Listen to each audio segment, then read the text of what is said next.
തിരുവനന്തപുരം വർക്കലയിൽ നവവധുവിനെ ഭർത്താവ് നിലവിളക്ക് കൊണ്ട് തലയ്ക്കടിച്ചു കൊന്നു. ആലപ്പുഴ കിടങ്ങാംപറമ്പ് സ്വദേശിനി നിഖിതയാണ് കൊല്ലപ്പെട്ടത്. ഭർത്താവ് അനീഷിനെ അറസ്റ്റ് ചെയ്തു. ജൂലൈ 8-നായിരുന്നു ഇവരുടെ വിവാഹം. അഭിലാഷ് വിവരങ്ങൾ നൽകും. അഭിലാഷ്, എന്താണ് ഇങ്ങനൊരു കൊലപാതകം നടത്താൻ ഇയാളെ പ്രേരിപ്പിച്ചത്? പോലീസ് നൽകുന്ന വിശദീകരണം എന്താണ്? രഞ്ജിത്ത്, ഇന്ന് പുലർച്ചെ 3 മണിയോടെ വർക്കല ഐൻഡിയിലായിരുന്നു ഈ സംഭവം നടന്നത്. ആലപ്പുഴ കിടങ്ങാംപറമ്പ് സ്വദേശിയായ നിഖിതയാണ് ഭർത്താവ് അനീഷിന്റെ അടിയേറ്റ് കൊല്ലപ്പെട്ടത്. 2 മാസം മുമ്പാണ്, ജൂലൈ 8-നായിരുന്നു ഇവരുടെ വിവാഹം. വിവാഹശേഷം ഇവർ വിദേശത്തായിരുന്നു. 10 ദിവസം മുമ്പാണ് അനീഷിന്റെ കാലിന്റെ ചികിത്സയ്ക്കായി ഇവർ വർക്കലയിലുള്ള കുടുംബ വീട്ടിലെത്തിയത്. കുടുംബ വഴക്കാണ് കൊലപാതകത്തിലേക്ക് എത്തിച്ചതെന്നാണ് പോലീസ് പറയുന്നത്. നിലവിളക്ക് കൊണ്ട് തലയ്ക്കടിച്ചാണ് അനീഷ് ഭാര്യ നിഖിതയെ കൊലപ്പെടുത്തിയതെന്നും പോലീസ് പറയുന്നുണ്ട്. ഈ സംഭവ സമയത്ത് അനീഷിന്റെ മാതാപിതാക്കൾ വീട്ടിലുണ്ടായിരുന്നു. അനീഷിന്റെ അച്ഛനാണ് പോലീസിനെ വിവരം അറിയിക്കുകയും പോലീസ് എത്തിയപ്പോൾ പോലീസിനെ കൈമാറുകയും ചെയ്തത്. രഞ്ജിത്ത്, അനീഷ്, ഈ പ്രതിയാൾ എന്താണ് പോലീസ് സ്വീകരിച്ച നടപടി? ഇതിനു ശേഷം എന്താണ്? ഇവർ തമ്മിൽ നേരത്തെ പ്രശ്നങ്ങളൊക്കെ ഉണ്ടായിരുന്നോ? മറ്റു വിവരങ്ങൾ എന്തെങ്കിലും ലഭ്യമായിട്ടുണ്ടോ? കൂടുതൽ വിവരങ്ങളൊന്നും തന്നെ ലഭ്യമായിട്ടില്ല. കാരണം വിവാഹശേഷം തൊട്ടടുത്ത ദിവസങ്ങൾ തന്നെ ഇവർ വിദേശത്തേക്ക് പോയിരുന്നു. അപ്പോൾ ഇവർ തമ്മിൽ വേറെ എന്തെങ്കിലും കുടുംബപരമായ വഴക്കുകളുള്ളതായിട്ട് മാതാപിതാക്കൾക്ക് അറിയില്ല എന്ന് തന്നെയാണ് പോലീസ് പറയുന്നത്. പോലീസ് ഇത് സംബന്ധിച്ച് കൂടുതൽ അന്വേഷണം നടത്തിക്കൊണ്ടിരിക്കുകയാണ്. അഭിലാഷാണ് വിവരങ്ങൾ പങ്കുവച്ചത്. തിരുവനന്തപുരം വർക്കലയിലാണ് സംഭവമുണ്ടായത്. നവവധുവിനെ ഭർത്താവ് നിലവിളക്ക് കൊണ്ട് തലയ്ക്കടിച്ച് കൊലപ്പെടുത്തി എന്നുള്ളതാണ് ഞെട്ടിപ്പിക്കുന്ന വിവരം. ഏതായാലും പ്രതി പോലീസിന്റെ കസ്റ്റഡിയിലാണ് എന്നും മനസ്സിലാകുന്നു.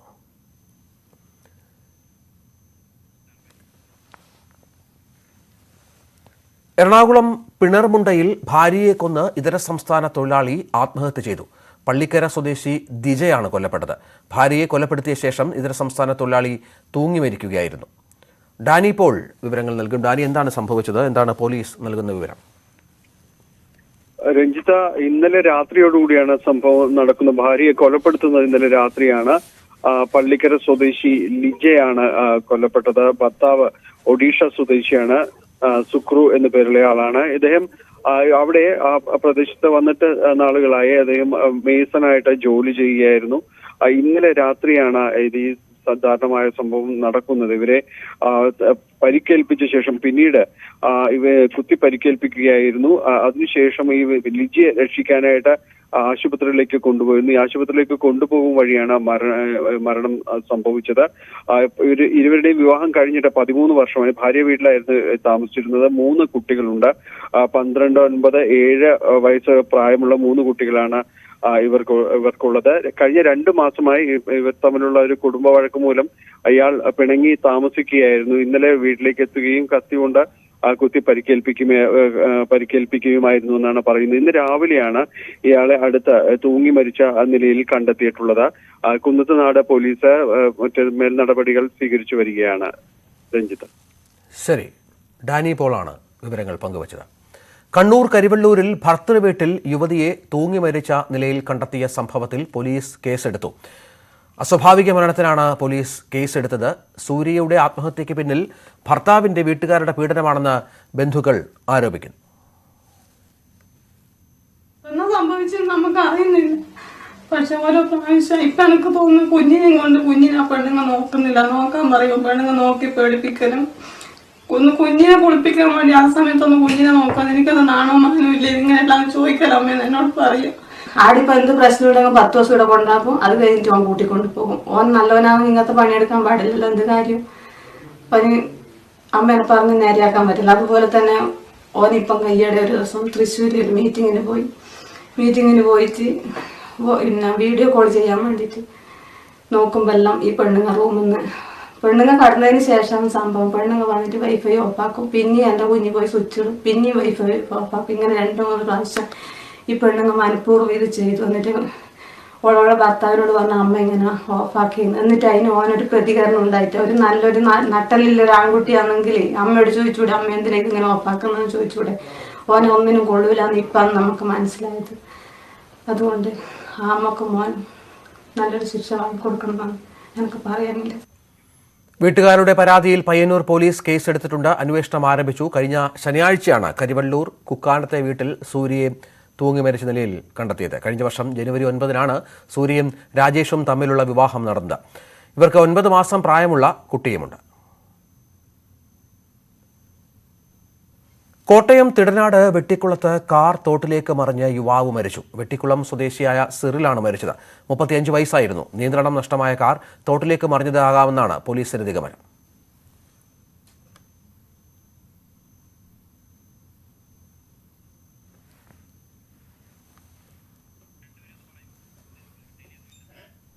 ഇത് കോട്ടയം തിടനാടാണ് ഈ അപകടം നടന്നത്. കാറ് തോട്ടിലേക്ക് മറിയുകയായിരുന്നു എന്നാണ് മനസ്സിലാക്കുന്നത്. വെട്ടിക്കുളം സ്വദേശിയായ സിറിൽ മരണപ്പെട്ടു. കാറിനുള്ളിലുണ്ടായിരുന്നു. 35 വയസ്സായിരുന്നു ഇദ്ദേഹത്തിന്. നിയന്ത്രണം നഷ്ടമായി തോട്ടിലേക്ക് കാർ വീണതാകാമെന്നാണ് പോലീസ് ഈ വിഷയവുമായി ബന്ധപ്പെട്ട് പറയുന്നത്. പാലക്കാട് കുട്ടനാടിന് സമീപം പെരുവണ്ണൂരിൽ ഇടിച്ചു വീഴ്ത്താൻ ശ്രമിച്ച ബസ് തടഞ്ഞു നിർത്തി യുവതി. ബസ് ഓവർടേക്ക് ചെയ്യുന്നതിനിടെ ഒരു ഇരുചക്ര വാഹനത്തിൽ ഉണ്ടായിരുന്ന സാന്ദ്ര എന്ന യുവതി തലനാഴിഴക്കാണ് രക്ഷപ്പെട്ടത്. പാലക്കാട് നിന്ന് ഗുരുവായൂരിലേക്ക് പോകുന്ന രാജപ്രഭ ബസ്സാണ് യുവതി തടഞ്ഞത്.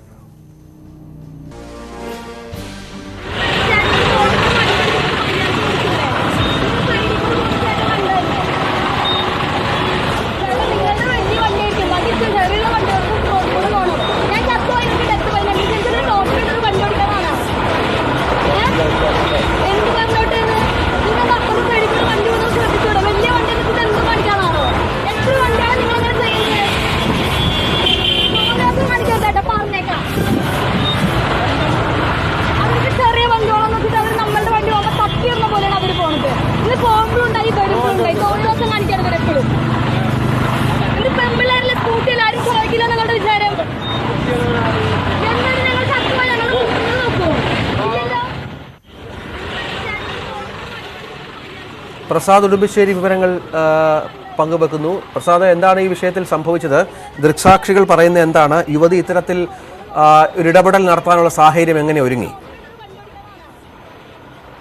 രഞ്ജിത്ത്, കൂറ്റനാട്, അത് പാലക്കാട് കൂറ്റനാട് വെച്ച് പെരുവണ്ണയിൽ നിന്ന് സഞ്ചരിക്കുമ്പോഴാണ് ഗുരുവായൂരിലേക്ക്, പാലക്കാട് നിന്ന് ഗുരുവായൂരിലേക്ക് പോകുമായിരുന്ന ബസ് ഈ സ്കൂട്ടറിനെ സൈഡിലേക്ക് മാറ്റി, അതായത് തട്ടുന്ന രീതിയിലേക്ക് അമിത വേഗത്തിൽ പോകുന്ന സാഹചര്യം ഉണ്ടായത്. ഒരുപക്ഷെ ഇവർ സംയമനത്തോടുകൂടി അത് ഡ്രൈവിംഗ് ചെയ്തുകൊണ്ട് മാത്രമാണ് വലിയ അപകടം ഒഴിവായത്. തൊട്ട് പിന്നാലെ തന്നെ ഇവർ ഈ വാഹനത്തെ പിന്തുടരുകയും പിന്നീട് ബസ് സ്റ്റോപ്പിൽ വെച്ച് ഈ ബസ്സിന് കുറുകെ നിന്നുകൊണ്ട് തന്നെ ഡ്രൈവറോട് ഇക്കാര്യം വളരെ മോശമായ രീതിയിൽ ഡ്രൈവിംഗ് നടത്തിയതിനെ രൂക്ഷമായി വിമർശിക്കുകയാണ് ഉണ്ടായിട്ടുള്ളത്. അപ്പോൾ പോലും ഈ ഡ്രൈവർ അത് ചെവിയിൽ ഇയർഫോൺ വെച്ചുകൊണ്ട് നിൽക്കുന്ന, അതായത് ഇവരുടെ പരാതികൾ വേണ്ടത്ര ഗൗരവത്തോടുകൂടി എടുക്കാത്ത രീതിയിലാണ് പെരുമാറ്റം ഉണ്ടായിട്ടുള്ളതെന്നാണ് സാന്ദ്ര വ്യക്തമാക്കിയിട്ടുള്ളത്. ഈ പ്രദേശങ്ങളിലെല്ലാം തന്നെ ഇത്തരം ബസ്സുകളുടെ ഭാഗത്തു നിന്ന് ഇങ്ങനെ അമിത വേഗതയിൽ പോകുന്നതായി സാന്ദ്ര പറയുന്നുണ്ട്. മുമ്പും ഇവർക്ക് ഇത്തരത്തിൽ അനുഭവം ഉണ്ടായിട്ടുണ്ട്. ഇന്നാണ് വളരെ അപകടകരമായ രീതിയിൽ ഇങ്ങനെ ഒരു സംഭവം ഉണ്ടായിട്ടുള്ളത്.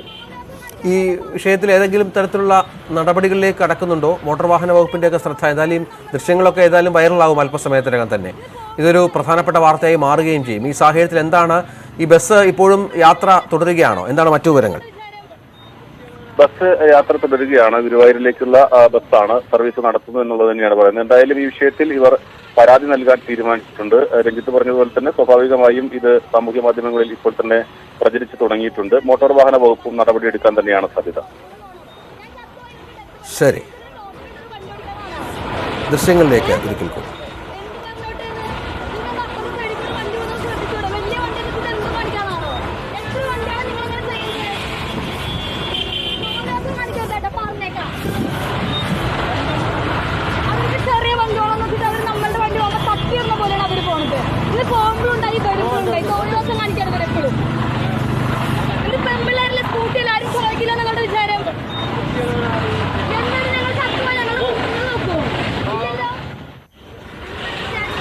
പാലക്കാടാണ് ഈ സംഭവം ഉണ്ടായത്.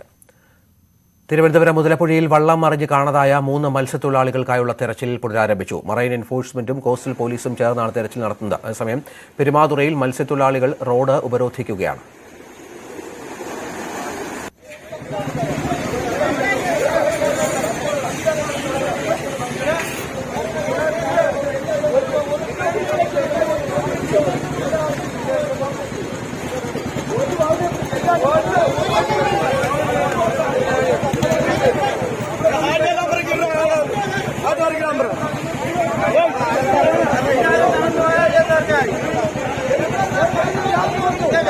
Yeah.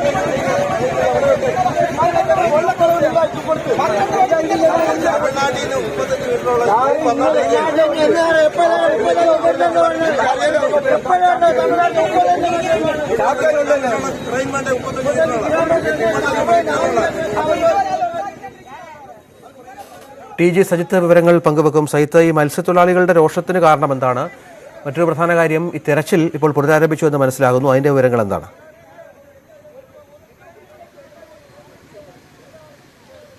മത്സ്യത്തൊഴിലാളികൾ ആരോപിക്കുന്നത് രക്ഷാപ്രവർത്തനം വൈകി, അവിടെ അധികൃതരുടെ ഇടപെടലുകൾ വൈകി, സർക്കാർ സംവിധാനങ്ങൾ എത്താൻ വൈകി എന്നതാണ് അവരുടെ ആരോപണം. ഇത് ഇന്നലെ മുതൽ തന്നെ അവർ മത്സ്യത്തൊഴിലാളികൾ ആ തരത്തിൽ പ്രതിഷേധിക്കുന്നുണ്ട്. ഇന്ന് വീണ്ടും അവർ റോഡ് ഉപരോധിച്ചുകൊണ്ട് പ്രതിഷേധിക്കുകയാണ്. തിരുവനന്തപുരം സബ് കളക്ടറെ അടക്കം റോഡിൽ തടഞ്ഞുകൊണ്ട് പ്രതിഷേധിച്ചു. ഏറ്റവും ഒടുവിൽ സബ് കളക്ടറെ ഇപ്പോൾ ആ മേഖലയിലേക്ക് കടത്തിവിടാൻ അവർ അനുവദിച്ചിട്ടുണ്ട്. എന്തായാലും രക്ഷാപ്രവർത്തനങ്ങൾ നിരീക്ഷിക്കുന്നതിന് വേണ്ടി സബ് കളക്ടർ അവിടെ ഇപ്പോൾ സന്ദർശനം നടത്തിക്കൊണ്ടിരിക്കുകയാണ്. അവിടെ രക്ഷാപ്രവർത്തനങ്ങൾ തുടരുകയാണ്. മറൈൻ എൻഫോഴ്സ്മെന്റും കോസ്റ്റ് ഗാർഡും ചേർന്നാണ് തെരച്ചിൽ നടത്തുന്നത്. കോസ്റ്റ് ഗാർഡിന്റെ സമർ എന്ന കപ്പൽ ആ മേഖലയിൽ തെരച്ചിൽ നടത്തുന്നതിന് വേണ്ടി അവിടെ അങ്ങോട്ടേക്ക് പുറപ്പെട്ടിട്ടുണ്ട്. ഒപ്പം തന്നെ ഹെലികോപ്റ്റർ ഉപയോഗിച്ചുകൊണ്ടുള്ള രക്ഷാപ്രവർത്തനവും ഉടൻ ആരംഭിക്കും. 3 പേരെ കൂടിയാണ് ഇനി കിട്ടാനുള്ളത്. അവർക്ക് വേണ്ടിയാണ് രക്ഷാപ്രവർത്തനം ഇപ്പോഴും തുടരുന്നത്. ഇന്നലെയാണ് 2 മൃതദേഹങ്ങൾ ഇന്നലെ ലഭിച്ചിരുന്നു. ഇന്നലെ ഉച്ചയ്ക്ക് 2 മണിയോടുകൂടിയാണ് 25 പേരടങ്ങിയ മത്സ്യബന്ധന സംഘം അപകടത്തിൽപ്പെട്ടത്. അവർ തീരത്തോട്ട് അടുക്കുമ്പോൾ മുതലപ്പുഴയ്ക്ക് സമീപത്ത് വെച്ചാണ് ബോട്ട് മറിഞ്ഞ് ഈ അപകടമുണ്ടാകുന്നത്. തുടർന്ന് കുറേ അധികം പേർ, 12ഓളം പേർ നീന്തി രക്ഷപ്പെടുകയായിരുന്നു. മറ്റുള്ളവരെ കുറച്ചധികം പേരെ രക്ഷപ്പെടുത്തി. പക്ഷേ 3 പേരെ ഇതുവരെയും കണ്ടെത്താനായിട്ടില്ല. ഇവർക്ക് വേണ്ടിയുള്ള തിരച്ചിലാണ് ഇപ്പോൾ പുരോഗമിക്കുന്നത്. മുതലപ്പുഴയിൽ തെരച്ചിൽ പുരോഗമിക്കുന്നു. കൂടുതൽ രക്ഷാദൗത്യം അതിനുള്ള ശ്രമത്തിലാണ് അധികൃതർ. തെക്കൻ കേരളത്തിൽ നിന്ന് അതിതീവ്ര മഴ മുന്നറിയിപ്പ്. 4 ജില്ലകളിൽ റെഡ് അലേർട്ടാണ്. തിരുവനന്തപുരം, കൊല്ലം, പത്തനംതിട്ട, ഇടുക്കി ജില്ലകളിലാണ് റെഡ് അലേർട്ട്. ആലപ്പുഴ, കോട്ടയം, എറണാകുളം ജില്ലകളിൽ ഓറഞ്ച് അലേർട്ടാണ്. നാളെയും അതിതീവ്ര മഴ തുടർന്നേക്കും. ശശിനാരായണനും ബി വിനോദും പ്രിൻസും ചേരുന്നു. ശശിനാരായണൻ, റെഡ് അലേർട്ട് ഉണ്ട് പത്തനംതിട്ട ജില്ലയിൽ. പക്ഷേ ഇന്ന് രാവിലെ മഴയില്ലായിരുന്നു. അല്പസമയം മുമ്പ് നമ്മൾ സംസാരിക്കുമ്പോൾ ശക്തമായ മഴയെന്നാണ് സൂചന. ഇപ്പോഴത്തെ അവസ്ഥ എന്താണ്? രഞ്ജിത്തെ, അതുതന്നെയാണ്. ജില്ലയിൽ ഇപ്പോൾ മഴ ശക്തമായി പല സ്ഥലങ്ങളിലും പെയ്യുന്നുണ്ട്. വനമേഖലയിലൊക്കെ ഇന്നലെ രാത്രി മുതൽ തുടങ്ങുന്ന മഴ സമാനമായ രീതിയിൽ തന്നെ തുടരുന്നു എന്നുള്ളതാണ് അറിയുന്നത്. ഇപ്പോൾ നദിയിലെ ജലനിരപ്പിലും അച്ചൻകുളാറ്റിലെ ജലനിരപ്പിലും നേരിയ തോതിൽ വർധനമുണ്ടായിട്ടുണ്ട്.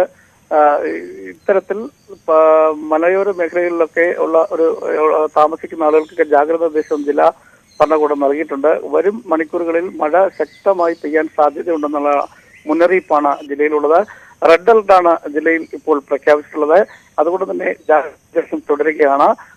മലയോര മേഖലയിലുള്ള യാത്രകൾക്കും ഒപ്പം പമ്പയിലെ സ്നാനത്തിനും ഇപ്പോൾ നിരോധനം ഏർപ്പെടുത്തിക്കൊണ്ട് ജില്ലാ കളക്ടർ ഉത്തരവിട്ടിരിക്കുന്നു. പമ്പയിൽ മഴയുടെ പശ്ചാത്തലത്തിലാണ് പമ്പയിൽ ഓണക്കാലത്ത് ഈ സന്നിധാനത്ത് നട തുറക്കുന്ന പശ്ചാത്തലത്തിൽ ഈ പമ്പയിലെ സ്നാനത്തിനും ഇപ്പോൾ ഒരു മുന്നറിയിപ്പ് നൽകിയിട്ടുണ്ട്. കാരണം പമ്പ നദിയിലും ജലനിരപ്പ് ഇപ്പോൾ കാര്യമായ രീതിയിൽ ഉയരുന്നു എന്നുള്ള ഒരു കാര്യം വിവരം കൂടി ഇപ്പോൾ ലഭിക്കുന്നുണ്ട്. അത് മലയോര മേഖലയിലെ മഴ കാരണമാണ്. എന്നാൽ രാത്രിയിലൊക്കെ ശക്തമായ മഴയാണ്. സീതത്തോട്, അങ്ങുമൂഴി, കൊക്കാത്തോട്, അച്ചൻകോവിൽ പ്രദേശങ്ങളിലൊക്കെ വലിയ തോതിൽ മഴ പെയ്യുന്ന ഒരു സാഹചര്യം ഉണ്ടായിട്ടുള്ളത്. അതേസമയം ഉരുൾപൊട്ടലോ മറ്റു കാര്യങ്ങളോ ഒന്നും തന്നെ ഉണ്ടായിട്ടില്ല. തീവ്ര മഴ ജില്ലയിൽ ലഭിക്കുമെന്നുള്ള മുന്നറിയിപ്പിനെ തുടർന്നാണ് ഇത്തരത്തിൽ ജാഗ്രത നിർദ്ദേശം ഉണ്ടായിട്ടുള്ളത്. ജില്ലയിലെ പാറ ക്വാറികൾക്കൊക്കെ നിരോധനം ഏർപ്പെടുത്തിയിട്ടുണ്ട്. മണ്ണെടുപ്പിനും നിരോധനം ഏർപ്പെടുത്തിയിട്ടുണ്ട്. ജില്ലാ ഭരണകൂടത്തിന്റെ നേതൃത്വത്തിൽ ഇപ്പോൾ കൺട്രോൾ റൂമുകൾ താലൂക്ക് ഓഫീസുകളിലൊക്കെ തുറന്നിട്ടുണ്ട്. എന്നാലും ഓണക്കാലം ആയ സാഹചര്യത്തിൽ അതീവ ജാഗ്രത തന്നെയാണ് ജില്ലയിൽ തുടരുന്നത്. ഇപ്പോൾ പല സ്ഥലങ്ങളിലും ഒറ്റപ്പെട്ട മഴ ലഭിക്കുന്നുണ്ട് എന്നുള്ള വിവരമാണ് നമുക്ക് അറിയാൻ കഴിയുന്നത്. ചില സ്ഥലങ്ങളിലൊക്കെ നേരിയ ശമനമുണ്ടെങ്കിലും ഇടപെട്ട് പെയ്യുന്ന ശക്തമായ മഴയാണ് ആശങ്കയുണ്ടാക്കുന്നത്. രഞ്ജിത്ത്, പ്രിൻസ് ഇടുക്കിയിലെ വിവരങ്ങൾ പങ്കുവെക്കും. പ്രിൻസ്, ഇടുക്കിയിലെ സാഹചര്യം എന്താണ്? മഴ ശക്തമായി ഉണ്ടോ അവിടെ? രഞ്ജിത്ത്, മഴ പെയ്യുന്നുണ്ടെങ്കിലും അതിശക്തമെന്ന് പറയാൻ സാധിക്കില്ല. ഇടവിട്ട ഒറ്റപ്പെട്ട മഴ വിവിധ മേഖലകളിൽ പെയ്യുന്നു. എന്നാൽ വരും മണിക്കൂറുകളിൽ മഴ ശക്തമാകുമെന്നാണ് പ്രതീക്ഷ. എന്തായാലും കനത്ത ജാഗ്രതയിലാണ് ജില്ലാ ഭരണകൂടം.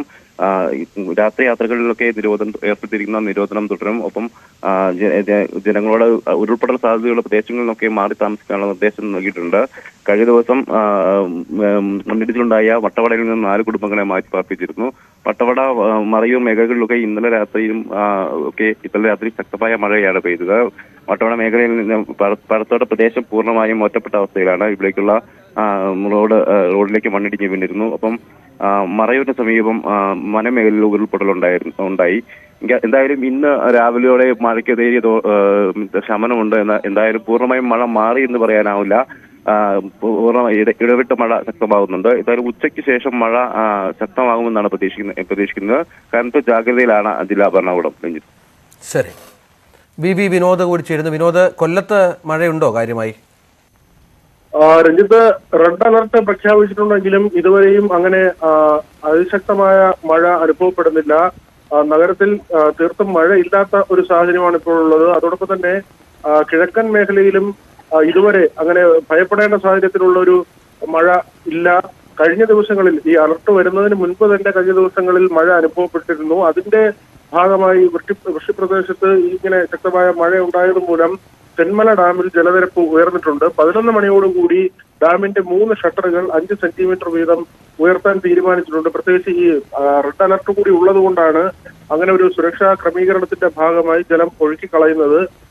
കല്ലടയാറ്റിന് തീരത്തുള്ളവർ ജാഗ്രത പാലിക്കണമെന്ന് നിർദ്ദേശം നൽകിയിട്ടുണ്ട്.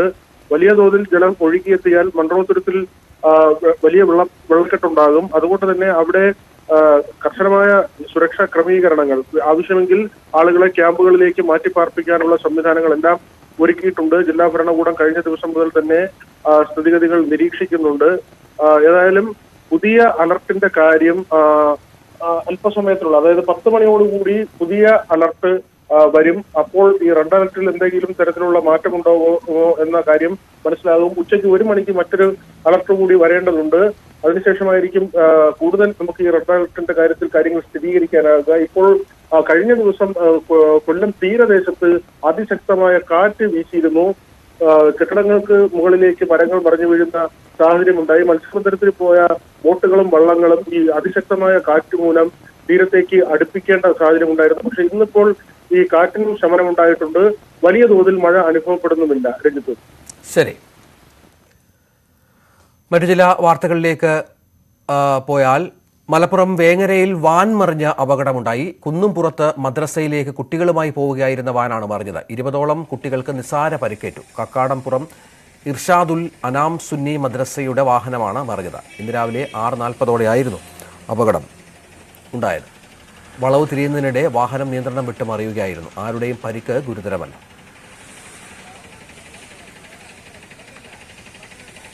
തിരുവനന്തപുരം മുതലപ്പൊഴിയിൽ നേരത്തെ ഒരു വലിയ ദുരന്തം കഴിഞ്ഞ ദിവസം സംഭവിച്ചിരുന്നു. 2 മൃതദേഹങ്ങൾ കിട്ടി. 3 പേർക്കായി തിരച്ചിൽ തുടരുകയാണ്. അവിടെ സബ് കളക്ടറെ അടക്കം നാട്ടുകാർ തടഞ്ഞു എന്നുള്ള വിവരം ഇപ്പോൾ പുറത്തു വരുന്നുണ്ട്. തിരച്ചിൽ അല്പം മുമ്പാണ് പുനരാരംഭിച്ചത്. മറൈൻ എൻഫോഴ്സ്മെന്റും കോസ്റ്റൽ പോലീസും ചേർന്ന് തിരച്ചിൽ നടത്തുന്നുണ്ട്. അതേസമയം പെരുമാതുറയിലാണ് ഈ തൊഴിലാളികൾ റോഡ് ഉപരോധിക്കുകയും സബ് കളക്ടറെ തടയുകയും ചെയ്തത്. പോലീസുകാരും പ്രതിഷേധിക്കുന്നവരും തമ്മിൽ തർക്കവുമുണ്ടായി.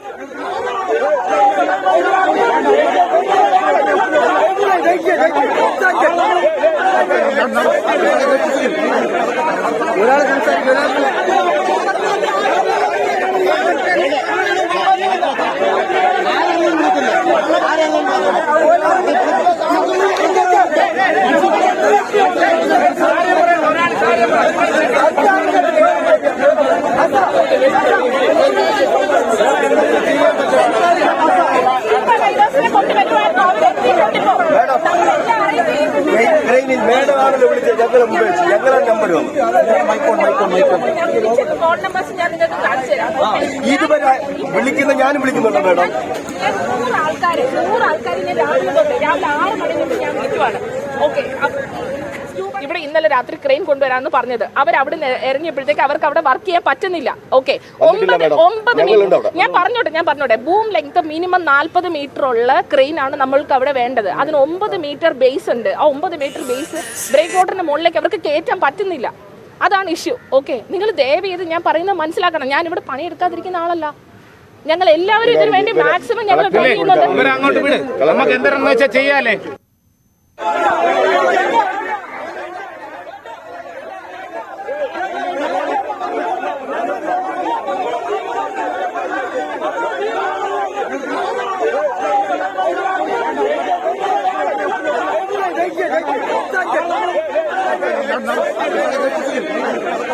ഒരാൾ സംസാരിക്കും.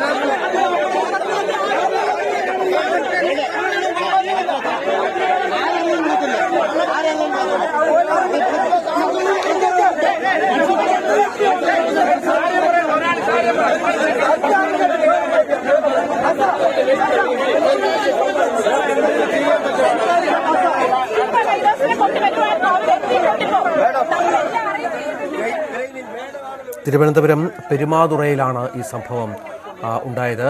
സയ്യിദ്, സബ് കളക്ടർ ഈ സമരക്കാരുമായി സംസാരിക്കുന്നത് കാണാം. അവർ അവരുടെ നിസ്സഹായാവസ്ഥ വിവരിക്കുന്നുണ്ട്. തൊഴിലാളികളുടെ പ്രതികരണം എന്തായിരുന്നു? ഇപ്പോൾ പ്രശ്നം അവസാനിച്ചോ?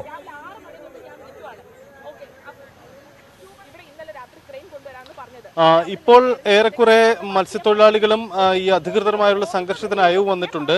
സബ് കളക്ടറെ അങ്ങോട്ടേക്ക് കടത്തിവിടാൻ ഇപ്പോൾ മത്സ്യത്തൊഴിലാളികൾ അനുവദിച്ചിട്ടുണ്ട്. രക്ഷാപ്രവർത്തനങ്ങൾക്ക് മേൽനോട്ടം കൊടുക്കുന്നതും അത് നിരീക്ഷിക്കുന്നതിന്റെ ഭാഗമായിട്ടാണ് സബ് കളക്ടർ അവിടെ എത്തിയത്. പക്ഷേ സബ് കളക്ടറെ അങ്ങോട്ട് കടത്തിവിടാൻ മത്സ്യത്തൊഴിലാളികൾ തയ്യാറായില്ല. അവർ വാഹനങ്ങളടക്കം റോഡിൽ തടഞ്ഞുകൊണ്ടുള്ള പ്രതിഷേധമായിരുന്നു. രക്ഷാപ്രവർത്തനം വൈകി എന്നതാണ് അവരുടെ ആരോപണം.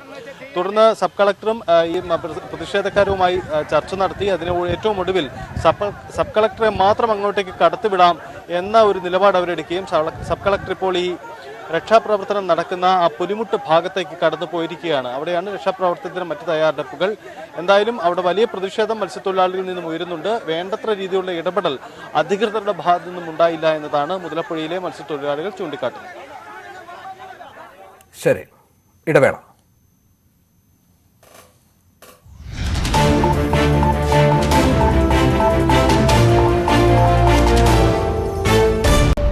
ന്യൂസ് അപ്ഡേറ്റ്സ് തുടരുന്നു. എം.ബി. രാജേഷ് ഇന്ന് മന്ത്രിയായി സത്യപ്രതിജ്ഞ ചെയ്യും. രാവിലെ 11 മണിക്ക് രാജ്ഭവനിലാണ് ചടങ്ങ്. ഗവർണർ ആരിഫ് മുഹമ്മദ് ഖാൻ സത്യവാചകം ചൊല്ലിക്കൊടുക്കും. എം.വി. ഗോവിന്ദൻ കൈകാര്യം ചെയ്തിരുന്ന തദ്ദേശ എക്സൈസ് വകുപ്പുകൾ തന്നെയാകും രാജേഷിനും ലഭിക്കുക. ടി.ജി. സജിത്ത് വിവരങ്ങൾ പങ്കുവെക്കും. സജിത്ത്, സ്പീക്കർ പദവിയിൽ നിന്ന് രാജേഷ് മന്ത്രി സ്ഥാനത്തേക്ക് വകുപ്പുകൾ എം.വി. ഗോവിന്ദന്റെ തന്നെ ആയിരിക്കുമെന്നുള്ള കാര്യത്തിൽ ഉറപ്പാണല്ലോ. മറ്റ് കൂടുതൽ വകുപ്പുകൾ കിട്ടാൻ സാധ്യതയുണ്ടോ? എം.ബി. രാജേഷ് പ്രധാനപ്പെട്ട വകുപ്പുകൾ തന്നെ, അതായത് തദ്ദേശ വകുപ്പും ഒപ്പം എക്സൈസ് വകുപ്പും തന്നെയായിരിക്കും കൈകാര്യം ചെയ്യുക. അത് ഏകദേശ ധാരണയായിട്ടുണ്ട്. എന്തായാലും സത്യപ്രതിജ്ഞയ്ക്ക് ശേഷം മുഖ്യമന്ത്രിയാണ് പോർട്ട്ഫോളിയോ നിശ്ചയിച്ചുകൊണ്ട് ഗവർണറെ അറിയിക്കുന്നത്. അത് മുഖ്യമന്ത്രിയുടെ തീരുമാനമാണ്. 11 മണിക്ക് സത്യപ്രതിജ്ഞ ചടങ്ങുകൾ നടക്കും. രാജ്ഭവൻ വളപ്പിലാണ് അതിന്റെ തയ്യാറെടുപ്പുകൾ നടത്തിയിരിക്കുന്നത്. 11 മണിക്ക് ഗവർണർ ആരിഫ് മുഹമ്മദ് ഖാൻ സത്യവാചകം ചൊല്ലിക്കൊടുക്കും. മുഖ്യമന്ത്രി, ഒപ്പം തന്നെ സർക്കാർ തലത്തിലെ മറ്റ് പ്രധാന വ്യക്തികൾ, അങ്ങനെ ക്ഷണിക്കപ്പെട്ട ഒരു സദസ്സിന്റെ സാന്നിധ്യത്തിലാവും സത്യപ്രതിജ്ഞ ചടങ്ങുകൾ നടക്കുന്നത്. നിയുക്ത മന്ത്രി എം.ബി. രാജേഷ് 10 മണിക്ക് ശേഷം അദ്ദേഹത്തിന്റെ ഔദ്യോഗിക ഇപ്പം താമസിക്കുന്ന വസതിയിൽ നിന്നും ഇങ്ങോട്ടേക്ക് എത്തിച്ചേരും. എന്തായാലും ക്രമീകരണങ്ങളെല്ലാം പൂർത്തിയായിട്ടുണ്ട്. ഈ മന്ത്രിസഭാ പുനഃസംഘടനയിലൂടെ CPM-ഉം ഒപ്പം തന്നെ സർക്കാരും വലിയൊരു മാറ്റമാണ് ലക്ഷ്യമിടുന്നത്. പ്രത്യേകിച്ച് എം.ബി. രാജേഷിനെ മന്ത്രിസഭയിൽ കൊണ്ടുവരുമ്പോൾ അദ്ദേഹം മന്ത്രിസ്ഥാനത്തെത്തുന്നു എന്നത് മാത്രമല്ല, സ്പീക്കർ പദവിയിൽ നിന്ന് വരുന്നതുകൊണ്ട് തന്നെ അദ്ദേഹത്തിന്റെ രാഷ്ട്രീയ അഭിപ്രായ പ്രകടനത്തിനും അതിനുള്ള അവസരം കൂടിയായി ഇത് മാറുന്നു. സ്വാഭാവികമായും ആ തരത്തിലുള്ള നീക്കം അദ്ദേഹത്തിന്റെ ഭാഗത്തു നിന്നും ഉണ്ടാകുമെന്നും നമുക്ക് കരുതാം. ശരി. അച്ഛനെ പോലെ സൈനികനാകാൻ ആഗ്രഹിച്ച എം.ബി. രാജേഷ് രാഷ്ട്രീയത്തിലെത്തിയപ്പോഴും പട്ടാള ചിട്ടയോടെയുള്ള അച്ചടക്കവും ആത്മസമർപ്പണവും ശീലമാക്കിയ നേതാവാണ്. ചളവറയിലെ പഴയ സ്കൂൾ ലീഡർ ഇന്ന് മന്ത്രിയായി സത്യപ്രതിജ്ഞ ചെയ്യുമ്പോൾ നാടാകെ സന്തോഷത്തിലാണ്. സൈനിക ഉദ്യോഗസ്ഥനായിരുന്ന കൈലിയാട് മാമ്പറ്റ ബാലകൃഷ്ണൻ നായരുടെയും M.K. രമണിയുടെയും മകനായ എം.ബി. രാജേഷ് പഠനത്തിലും പോരാട്ടത്തിലും പട്ടാളച്ചിട്ട കാത്തുസൂക്ഷിച്ചിരുന്നു. സൈനികനാകാനാണ് ആഗ്രഹിച്ചതെങ്കിലും രാഷ്ട്രീയ പ്രവർത്തനത്തിനായിരുന്നു നിയോഗം. ജന്മനാടായ ചളവറയിലെ സ്കൂളിൽ ലീഡറായപ്പോഴും SFIയിലും DYFIയിലും നേതൃസ്ഥാനം വഹിച്ചപ്പോഴും പഠനവും പോരാട്ടവും ഒരുമിച്ച് കൊണ്ടുപോയി. പാർലമെന്റിൽ 10 വർഷം പാലക്കാട് മണ്ഡലത്തെ പ്രതിനിധീകരിച്ച എം.ബി. രാജേഷ് മികച്ച പാർലമെന്റേറിയൻ എന്ന നിലയിൽ മികവ് തെളിയിച്ച ആളാണ്. വിഷയങ്ങൾ പഠിച്ച് ഇടപെടുക എന്നതാണ് എം.ബി. രാജേഷിന്റെ ശൈലി. തൃത്താലയിലെ വീറുറ്റ പോരാട്ടത്തിൽ VT ബൽറാമിനെ തോൽപ്പിച്ചപ്പോൾ തന്നെ മന്ത്രിയാകുമെന്നായിരുന്നു നാടുറപ്പിച്ചത്. എന്നാൽ സ്പീക്കറായി ചരിത്രം സൃഷ്ടിച്ചു. ഇപ്പോൾ മന്ത്രിയായപ്പോൾ തൃത്താലക്കാർക്ക് ഇരട്ടി മധുരമായി. ഒറ്റപ്പാലം NSS കോളേജിൽ നിന്ന് സാമ്പത്തിക ശാസ്ത്രത്തിൽ ബിരുദാനന്തര ബിരുദവും തിരുവനന്തപുരം ലോ അക്കാദമിയിൽ നിന്ന് നിയമബിരുദവും നേടിയിട്ടുണ്ട്. SFIയിലൂടെയാണ് പൊതുരംഗത്തേക്ക് വരുന്നത്. SFI സംസ്ഥാന സെക്രട്ടറി, DYFI സംസ്ഥാന പ്രസിഡന്റ്, DYFI അഖിലേന്ത്യാ പ്രസിഡന്റ് എന്നീ നിലകളിൽ പ്രവർത്തിച്ചു. സ്പീക്കറായി തിളങ്ങിയ എം.ബി. രാജേഷ് മന്ത്രിയാകുമ്പോൾ അതിനേക്കാൾ തിളങ്ങുമെന്ന കാര്യത്തിൽ തൃത്താലക്കാർക്ക് സംശയമില്ല. ന്യൂസ് 18 പാലക്കാട്. KSRTC ജീവനക്കാർക്കുള്ള ശമ്പളം ഇന്നു മുതൽ നൽകി തുടങ്ങും. ജൂലൈ, ഓഗസ്റ്റ് മാസങ്ങളിലെ ശമ്പളമാണ് ലഭിക്കുക. തൊഴിലാളി യൂണിയനുകളുമായി ഇന്നലെ മുഖ്യമന്ത്രി നടത്തിയ ചർച്ചയിലാണ് തീരുമാനം. എല്ലാ മാസവും 5-ാം തീയതി ശമ്പളമെന്ന ജീവനക്കാരുടെ ആവശ്യവും അംഗീകരിച്ചിരുന്നു. എതിർപ്പ് അവഗണിച്ച് 12 മണിക്കൂർ സിംഗിൾ ഡ്യൂട്ടി ഒക്ടോബർ 1 മുതൽ പരീക്ഷണാടിസ്ഥാനത്തിൽ നടപ്പിലാക്കാനും ധാരണയായി. സമവായത്തിന്റെ തീരമെടുക്കാതെ വിഴിഞ്ഞം തുറമുഖ സമരം. സമരക്കാരും സർക്കാരും തമ്മിൽ നടന്ന 4ാം വട്ട മന്ത്രിതല ചർച്ചയും പരാജയപ്പെട്ടു. സമരം ശക്തമായി മുന്നോട്ട് കൊണ്ടുപോകുമെന്ന് ലത്തീൻ സഭാ പ്രതിനിധികൾ വ്യക്തമാക്കി. പ്രതിഷേധം അനിശ്ചിതമായി നീളുമ്പോൾ സമരം ഇനിയും കടുപ്പിക്കാനാണ് ലത്തീൻ സഭാ നേതൃത്വത്തിലുള്ള സമരസമിതിയുടെ തീരുമാനം. 4ാം വട്ട ചർച്ചയും പരാജയപ്പെട്ട ശേഷം സഭാപ്രതിനിധികൾ മുഖ്യമന്ത്രിക്കെതിരെ കടുത്ത ഭാഷയിലാണ് പ്രതികരിച്ചത്. വളരെ സുദീർഘമായ ചർച്ചയായിരുന്നു. ചർച്ചയിൽ ഞങ്ങൾ ഉന്നയിച്ച 7 കാര്യങ്ങളും പരിഗണിച്ചെങ്കിലും ഒരു കാര്യത്തിലും ഒരു കൃത്യമായ തീരുമാനം എത്തിയിട്ടില്ല. മുഖ്യമന്ത്രിയുടെ തന്നെ പ്രതികരണങ്ങൾ അത് ഞങ്ങളെയൊക്കെ ആക്ഷേപിക്കുന്ന രീതിയിലാണ് പ്രതികരണങ്ങളുണ്ടായത്. സംസ്ഥാന വ്യാപക സമരം മൂലം പള്ളിയിൽ നിന്ന് ആരംഭിക്കുമെന്നും സഭാപ്രതിനിധികൾ വ്യക്തമാക്കി. ഉറപ്പുകൾ പാലിച്ചു തുടങ്ങിയിട്ടും എന്തിനാണ് സമരം തുടരുന്നത് എന്ന് മനസ്സിലാകുന്നില്ലെന്ന് മന്ത്രി അബ്ദുറഹിമാൻ പ്രതികരിച്ചു. വാടകയ്ക്ക് കഴിയേണ്ടവരുടെ പട്ടിക സർക്കാരിന്റെ പക്കലുണ്ട്. ഇതിൽ 7 കുടുംബത്തിന് തുക കൈമാറി. മറ്റുള്ളവരുടെ അക്കൗണ്ടിലേക്ക് പണം ഉടൻ നൽകും.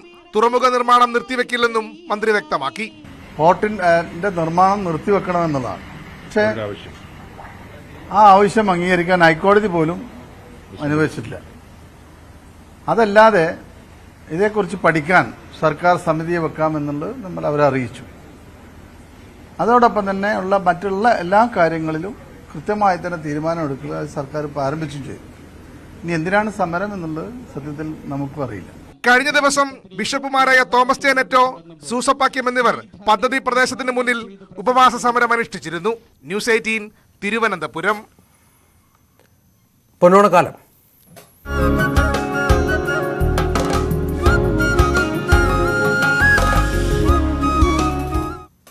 സംസ്ഥാന സർക്കാരിന്റെ ഓണം വാരാഘോഷത്തിന് ഇന്ന് തിരുവനന്തപുരത്ത് തുടക്കമാകും. സെപ്റ്റംബർ 12 വരെ നടക്കുന്ന ആഘോഷത്തിന്റെ ഉദ്ഘാടനം മുഖ്യമന്ത്രി പിണറായി വിജയൻ നിർവഹിക്കും.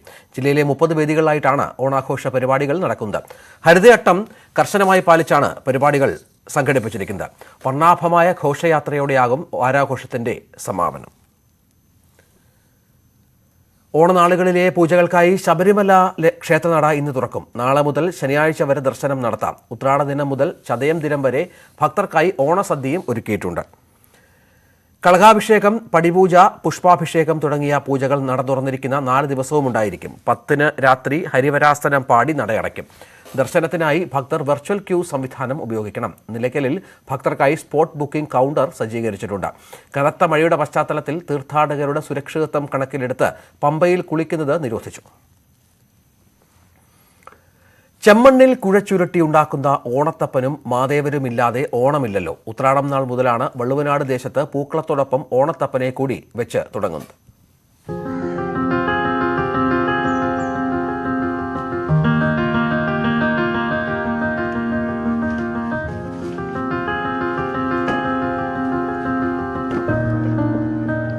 പശിമയുള്ള ചുവന്ന മണ്ണ് കുഴച്ചുണ്ടാക്കുന്ന ഓണത്തപ്പനില്ലാതെ അനുഷ്ഠാനങ്ങളും ആചാരങ്ങളും ആഘോഷവും പൂർണ്ണമാകില്ല. ഓണാഘോഷ ചടങ്ങുകളുടെ അടിസ്ഥാനം തന്നെ ഇതാണെന്ന് പറയാം. വാമനനെ ഓണത്തപ്പനായും മഹാബലിയെ മാദേവരായുമാണ് നിർമ്മിക്കുന്നത്.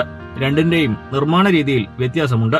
നീളം കുറഞ്ഞ ഇത് വെക്കുമ്പോൾ നമ്മള് വാമനമൂർത്തിയാണല്ലോ. പിന്നെ മഹാബലിയുടെ രൂപം ഞാൻ ഇപ്പൊ ഉണ്ടാക്കും. അപ്പൊ അത് പിന്നെ മഹാബലി, പിന്നെ അവരെ എന്താ പറയാ മന്ത്രിമാര്, അങ്ങനെ ഒരു 4 അതൊക്കെ ചെയ്യും. വർഷത്തിലൊരിക്കൽ നാട് കാണാൻ വരുന്ന മഹാരാജാവിനെ വീടുകളിൽ സ്വീകരിച്ചിരുത്തി പൂജിച്ച് ആദരിക്കുന്നു എന്നതാണ് സങ്കല്പം. മഹാബലിക്കൊപ്പം അംഗരക്ഷകരുടെയും വാമനന്റെയും രൂപങ്ങൾ മണ്ണിൽ ഉരുട്ടിയെടുക്കും. ചിലയിടത്ത് മുത്തശ്ശിയുടെ വരെ രൂപമുണ്ടാകും. ഓണത്തപ്പനെ ഉത്രാട ദിനത്തിലും മഹാബലിയെ തിരുവോണനാളിലുമാണ് വയ്ക്കുക. ഇതിനും പ്രാദേശികമായി വ്യത്യാസങ്ങളുണ്ട്. തിരുവോണനാളിൽ ഇവർക്ക് പൂജ ചെയ്തതിനു ശേഷമാണ് ഓണച്ചടങ്ങുകൾ തുടങ്ങുക. രാവിലെ ഒരു 3 മണി സമയത്താണ് മഹാബലിയെ നമ്മൾ വെക്കുക. ഈ സമയത്ത് കുളിച്ചു വന്ന് അണിഞ്ഞ് അടയൊക്കെ ഉണ്ടാക്കി. അട പ്രധാനമാണ്. അട നിവേദ്യം. അത് അപ്പൊ രാവിലെ വിളക്കൊക്കെ വെച്ച് അട, പിന്നെ പഴം പുഴുങ്ങിയത്, അങ്ങനെയുള്ള ഇതൊക്കെ വെച്ച് വിളക്കൊക്കെ കൊളുത്തി അങ്ങനെയാണ്. പിന്നെ ഉച്ചയ്ക്ക് സദ്യ നീതിക്കും. അങ്ങനെയാണ്. ഉത്രാടത്തിന്റെ അന്ന് തന്നെയാണ് രാവിലെ തൃക്കാരപ്പന വെക്കുക. അപ്പൊ തൃക്കാരപ്പന വെച്ച് കഴിഞ്ഞാൽ അപ്പൊ നമ്മൾ എന്താ ചെന്ന് നേദിക്കും. പിന്നെ പിറ്റേ ദിവസം രാവിലെ അട നേദിക്കുമ്പോ തൃക്കാരപ്പനും നേദിക്കും, മഹാബലിക്കും നേദിക്കും.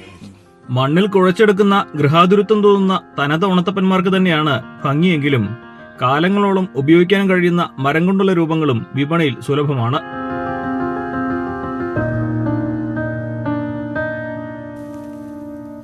അഖിലോട്ടുപാറയ്ക്കൊപ്പം CB അനുമോദ്, ന്യൂസ് 18. സദ്യവട്ടങ്ങളുടെ പാക്കറ്റുകൾക്ക് ഓണവിപണിയിൽ ആവശ്യക്കാർ ഏറുന്നു. ഓഫീസുകളിലും ചെറിയ കുടുംബങ്ങളിലുമെല്ലാം ഇത്തരം പാക്കറ്റുകൾക്കാണ് പ്രിയം. സദ്യവട്ടങ്ങളിലെ കറികൾക്ക് മാത്രമായും ആവശ്യക്കാരുണ്ട്. ഒരു ഓണസദ്യയ്ക്ക് വേണ്ട മുഴുവൻ വിഭവങ്ങളും അടങ്ങുന്നതാണ് സദ്യ കിറ്റ്. 5 പേരുടെയും 10 പേരുടെയും കിറ്റുകൾ ലഭ്യമാണ്. തൂശനില വരെ ഇതിലുണ്ട്. കൊച്ചി നഗരത്തിൽ നിരവധി കാറ്ററിംഗ് യൂണിറ്റുകൾ സദ്യ കിറ്റ് ലഭ്യമാക്കുന്നുണ്ട്. തിരക്ക് കണക്കിലെടുത്ത് പലരും തിരുവോണ ദിവസത്തെ ബുക്കിംഗ് അവസാനിപ്പിച്ചു കഴിഞ്ഞു. ചെറുതും വലുതുമായ ഓഫീസുകളിൽ നിന്നും കുടുംബ കൂട്ടായ്മകളിൽ നിന്നുമെല്ലാം വലിയ രീതിയിൽ തന്നെ സദ്യയുടെ ഓർഡറുകൾ ലഭിക്കുന്നുണ്ട്. നമ്മൾ ഈ ഒരു കോവിഡ് സമയത്താണ് നമ്മൾ ഇങ്ങനെ ഒരു കൺസെപ്ഷൻ തന്നെ കേരളത്തിൽ ആദ്യമായിട്ട് നമ്മൾ കൊണ്ടുവന്നൊരു കറി ഔട്ട്ലെറ്റ്സ്, ട്രഡീഷണൽ കറികളുടെ നോൺ വെജ് കറികളൊക്കെ കിട്ടിക്കൊണ്ടിരുന്നു. നമ്മുടെ ട്രഡീഷണൽ സദ്യയുടെ ഒരു കറികളും അവൈലബിൾ ആയിരുന്നില്ല. അപ്പോൾ നമ്മൾ അങ്ങനെ ഒരു കോവിഡ് സമയത്ത് നമുക്ക് സമയം ഉള്ള ഒരു ഇങ്ങനെ ഒരു കാലഘട്ടം സദ്യയൊന്നും ഇല്ലാത്ത സമയത്താണ് നമ്മളെ ഇങ്ങനെ ഒരു ആശയം തോന്നി നമ്മൾ കൊണ്ടുവന്നത്. അത് നമുക്ക് ഭയങ്കരമായിട്ട് നമുക്കൊരു ഹിറ്റായി. കാരണം ഇപ്പോൾ എനിക്ക് തോന്നുന്നു കേരളത്തിലൊട്ടാകെ 500ഓളം ഔട്ട്ലെറ്റ്സ് പലരും തുടങ്ങിക്കഴിഞ്ഞു ഇത് കണ്ടിട്ട്, കറി വേൾഡ് പോലെ. 5 പേർക്കുള്ള സദ്യവട്ടങ്ങളടങ്ങുന്ന പാക്കറ്റുകൾക്കാണ് കൂടുതൽ പ്രിയം. ഓഫീസ് ആഘോഷങ്ങൾക്കായും ഓർഡറുകൾ ലഭിക്കുന്നു. കഴിഞ്ഞ വർഷം ഇവിടെ തന്നെയായിരുന്നു. ഫുഡിന്റെ കാര്യത്തിൽ ഒരു കോംപ്രമൈസ് ഇല്ല, നല്ല ടേസ്റ്റാണ്. പാക്കറ്റല്ല, ഒരു നല്ല പാത്രത്തിലാക്കി തരുന്നത്. നമുക്ക് എല്ലാം സെറ്റ് ചെയ്ത് ടിക് ടൈപ്പൊക്കെ ചെയ്ത് നന്നായിട്ട് തരുന്നത്. അത് മാത്രമേ ഉള്ളൂ, വേറെ ബുദ്ധിമുട്ടുകളൊന്നുമില്ല. കോവിഡ് സൃഷ്ടിച്ച പ്രതിസന്ധിയിൽ നിന്ന് കാറ്ററിംഗ് മേഖല ഇന്ന് വളരെ മുന്നേറിയിട്ടുണ്ട്. ഇത്തവണത്തെ ഓണം അതിജീവനത്തിന് കൂടുതൽ കരുത്തു പകരുമെന്ന പ്രതീക്ഷയാണുള്ളത്. ന്യൂസ് 18 കൊച്ചി. ഇടവേള.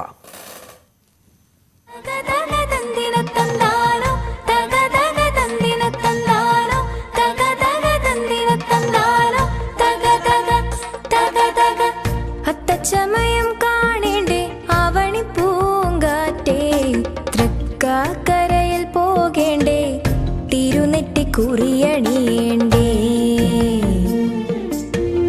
അത്തച്ചമയം കാണേണ്ടേ അവണി പൂങ്കാറ്റേ, തൃക്കാക്കരയിൽ പോകേണ്ടേ തിരുനെറ്റി കുറിയണിയേണ്ടേ.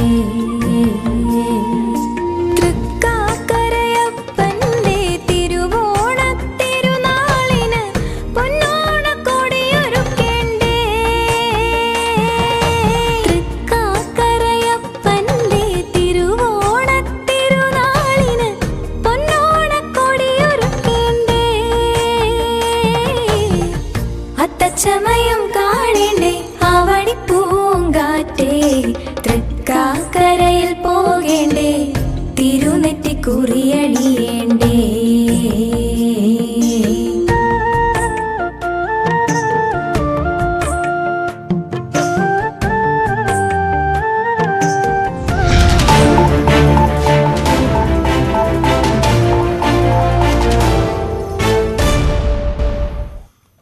ശ്രീലങ്കൻ സ്വദേശികൾ കൊല്ലത്ത് പിടിയിലായ സംഭവത്തിൽ കേസെടുത്തു. 11 പേർക്കെതിരെയാണ് കേസെടുത്തത്. വിദേശത്തേക്ക് കടക്കാൻ ഓഗസ്റ്റ് 16 ഇവർ നടത്തിയ ആദ്യ ശ്രമം പരാജയപ്പെട്ടിരുന്നു. തമിഴ്നാട് കാരക്കാട് വഴി വിദേശത്തേക്ക് കടക്കാനായിരുന്നു ശ്രമം. മനുഷ്യക്കടത്തിന്റെ മുഖ്യ ഏജന്റ് കൊളംബോ സ്വദേശി ലക്ഷ്മണനാണെന്ന് വ്യക്തമായി. കടൽ കടക്കാൻ ഒരാളിൽ നിന്ന് 2.5 ലക്ഷം രൂപയാണ് ഈടാക്കിയിരുന്നത്. ഇന്ന് വൈകുന്നേരം ബോട്ട് കൊല്ലം ബീച്ചിൽ എത്തുമെന്നാണ് അഭയാർത്ഥികളെ ഏജന്റ് അറിയിച്ചത്. തെരുവുനായ വിഷയം സർക്കാർ ഗൗരവത്തോടെ കാണുന്നില്ലെന്ന് PK കുഞ്ഞാലിക്കുട്ടി. പ്രാഥമിക ഉത്തരവാദിത്തം നിറവേറ്റുന്നതിൽ സർക്കാർ പരാജയപ്പെട്ടു. പ്രവർത്തനത്തിലെ പാളിച്ചയാണിതെന്നും കുഞ്ഞാലിക്കുട്ടി വിമർശിച്ചു. ഗവൺമെന്റ് ഇതിനെ വളരെ ലൈറ്റായിട്ട് കാണുന്നു എന്നാണ് നിയമസഭയിൽ PK ബഷീർ അടിയന്തര പ്രമേയം കൊണ്ടുവന്ന് ഈ വിഷയം സഭയുടെ ശ്രദ്ധയിൽ കൊണ്ടുവന്നപ്പോഴും ചർച്ചയിൽ തോന്നിയത്. അതുകൊണ്ടാണ് മുഖ്യമന്ത്രിക്ക് ഇടപെടേണ്ടി വന്നത് അന്ന്. അപ്പം അത് വളരെ ഗൗരവമുള്ള ഒരു സ്ഥിതിവിശേഷമാണ്. സർക്കാരിനെ സംബന്ധിച്ചിടത്തോളം അതിൻ്റെ പ്രാഥമിക ഡ്യൂട്ടിയിലാണ് പരാജയപ്പെടുന്നത്. മനുഷ്യജീവൻ സംരക്ഷിക്കേണ്ട ഇത്രയും കാലം ഇല്ലാത്ത ഒരു പുതിയ ഭീഷണി, പേവിഷബാധ, മരുന്നെടുത്താലും പേ ഇളകാം എന്നുള്ള സ്ഥിതി, അത് ഒരു മോഡേൺ സർക്കാരിന് തന്നെ യോജിച്ചതല്ല. ഇത് പ്രവർത്തനത്തിലെ ഏറ്റവും വലിയ പാകപ്പിഴവാണ്, പാളിച്ചയാണ്. അത് തീർച്ചയായും വളരെയധികം വലിയ നാണക്കേടുണ്ടാക്കുന്ന ഒരു വിഷയമാണ്. ഇതിന് ഗവൺമെൻറ് അടിയന്തര സൊല്യൂഷൻ കാണണം. പ്രതിപക്ഷം ഈ വിഷയം വളരെ ഗൗരവത്തിലാണ് കാണുന്നത്. കോൺഗ്രസ് പ്രസിഡന്റ് തെരഞ്ഞെടുപ്പിൽ രാഹുൽ ഗാന്ധി മത്സരിക്കില്ലെന്ന് ഏറെക്കുറെ ഉറപ്പായെങ്കിലും രാഹുൽ മത്സരിക്കണമെന്ന ആവശ്യം മുന്നോട്ട് വച്ച നേതാക്കൾ അധ്യക്ഷ പദവിയിലേക്ക് മടങ്ങി വന്നില്ലെങ്കിൽ പാർട്ടി പ്രവർത്തനങ്ങളിൽ നിന്ന് മാറി നിൽക്കുമെന്ന് ഒരു വിഭാഗം നേതാക്കൾ രാഹുലിനെ അറിയിച്ചു. അതേസമയം ലണ്ടനിൽ ചികിത്സയിൽ കഴിയുന്ന സോണിയാഗാന്ധി മടങ്ങിയെത്തിയ ശേഷം ഇക്കാര്യത്തിൽ അന്തിമ തീരുമാനമെടുക്കും. മുൻപ് നേരിട്ട് ആവശ്യപ്പെട്ടിട്ടും പ്രസിഡന്റ് സ്ഥാനം ഏറ്റെടുക്കുന്ന കാര്യത്തിൽ മനസ്സ് തുറക്കാതിരുന്ന രാജസ്ഥാൻ മുഖ്യമന്ത്രി അശോക് ഗെഹ്ലോട്ടുമായി സോണിയ വീണ്ടും കൂടിക്കാഴ്ച നടത്തിയേക്കും. തുടർന്ന് ഹൈക്കമാൻഡ് സ്ഥാനാർത്ഥിയെ ഈ മാസം 10 ശേഷം തീരുമാനിക്കും. കേന്ദ്ര സർക്കാർ നയങ്ങളിൽ പ്രതിഷേധിച്ച് രാഹുൽ ഗാന്ധി നയിക്കുന്ന ഭാരത് ജോഡോ യാത്രയ്ക്ക് നാളെ തുടക്കം. വൈകിട്ട് 5-ന് കന്യാകുമാരിയിൽ തമിഴ്നാട് മുഖ്യമന്ത്രി എം.കെ. സ്റ്റാലിൻ യാത്ര ഉദ്ഘാടനം ചെയ്യും. രാജീവ് ഗാന്ധി കൊല്ലപ്പെട്ട ശ്രീപെരുമ്പത്തൂരിലെ സ്മൃതി മണ്ഡപത്തിൽ ആദരാഞ്ജലി അർപ്പിച്ച ശേഷമാകും രാഹുൽ കന്യാകുമാരിയിലേക്ക് തിരിക്കുക. ബ്രിട്ടന്റെ പുതിയ പ്രധാനമന്ത്രിയായി ലിസ് ട്രസ് ഇന്ന് ഔദ്യോഗികമായി ചുമതലയേൽക്കും. ബാൽമോറിലെ അവധിക്കാല വസതിയിലെത്തി എലിസബത്ത് രാജ്ഞിയെ കണ്ട ശേഷമാകും ലിസ് ട്രസ് ചുമതലയേൽക്കുക. പുതിയ ക്യാബിനറ്റ് അംഗങ്ങളെയും ഇന്നറിയാം. ചികിത്സയ്ക്ക് പണമില്ലാതെ ദുരിതത്തിലായ കുടുംബം സുമനസ്സുകളുടെ സഹായം തേടുന്നു. ഒറ്റപ്പാലം പല്ലാർമംഗലം സ്വദേശിയായ രതീഷ് ബേബിയാണ് മകളുടെയും ഭാര്യയുടെയും തുടർ ചികിത്സയ്ക്ക് പണമില്ലാതെ കരുവ് തേടുന്നത്.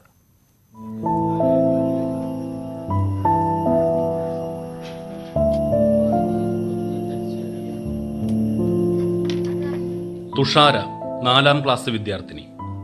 ജന്മന ഹൃദയത്തിൽ ദ്വാരം ഉണ്ടായിരുന്നതിനാൽ 1 വയസ്സാകുന്നതിന് മുൻപേ ശസ്ത്രക്രിയ വേണ്ടി വന്നു. ഇപ്പോൾ 9 വയസ്സ്. 15 വയസ്സുവരെ തുടർ ചികിത്സ വേണം. എന്നാൽ പണമില്ലാത്തതിനാൽ പരിശോധനകൾ മുടങ്ങിയിരിക്കുകയാണ്. മുടങ്ങിയെന്ന് പറഞ്ഞാൽ ഇപ്പോൾ 4 ചെക്കപ്പ് മുടങ്ങി കിടക്കുകയാണ്. ഈ 4 ചെക്കപ്പ് ഇനിയിപ്പോൾ സാറത്ത് പോകുമ്പോൾ സാറ് ചിലപ്പോൾ ചീത്തൊക്കെ പറയും, ഈ ചെക്കപ്പ് മുടക്കാൻ പാടില്ല എന്നാണ് പറഞ്ഞത്. അപ്പോൾ അങ്ങോട്ട് പോവുകയാണെങ്കിൽ ചുരുങ്ങിയ ഒരു 10 രൂപ കയ്യിൽ ചിലപ്പോൾ ഒക്കെ എടുക്കലോ അങ്ങനെ എന്തെങ്കിലും ഉണ്ടാവും.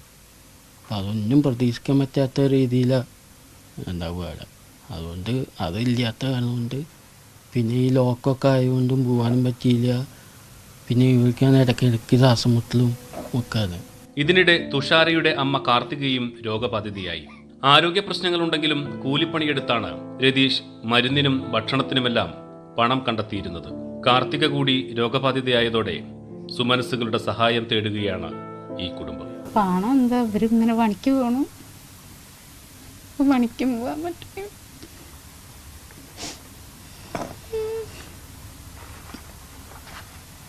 ഇനിയിപ്പോ ആശുപത്രിയിലൊക്കെ പോകണ്ടത് ഒക്ടോബർ 3-ാം തീയതി ചെല്ലാൻ പറഞ്ഞു. പക്ഷെ 3-4 അവധിയാണ്. 6-ാം തീയതി പോകണമെന്ന് വിചാരിക്കുന്നു. ബ്ലോക്ക് പഞ്ചായത്ത് നൽകിയ സ്ഥലത്ത് സർക്കാർ സഹായത്തിൽ പണിത വീട് ഇതുവരെയും പൂർത്തിയാക്കാനായിട്ടില്ല.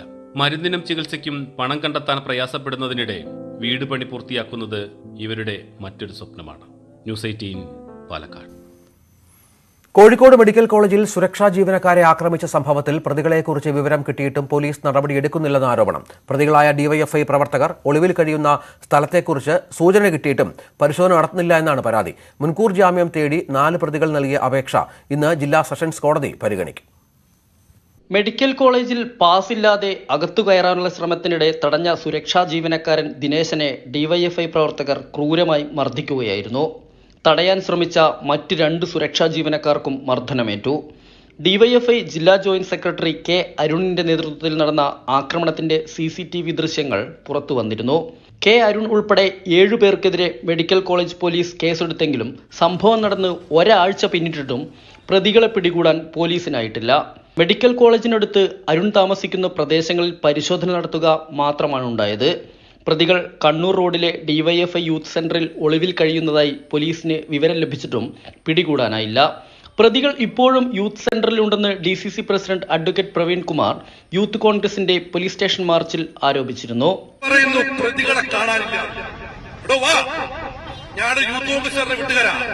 പ്രതികൾ ഒളിച്ചിരിക്കുന്നത് കമ്മീഷൻ ഓഫീസിന്റെ ചുറ്റുവട്ടത്തുള്ള ഓഫീസിലാണ്.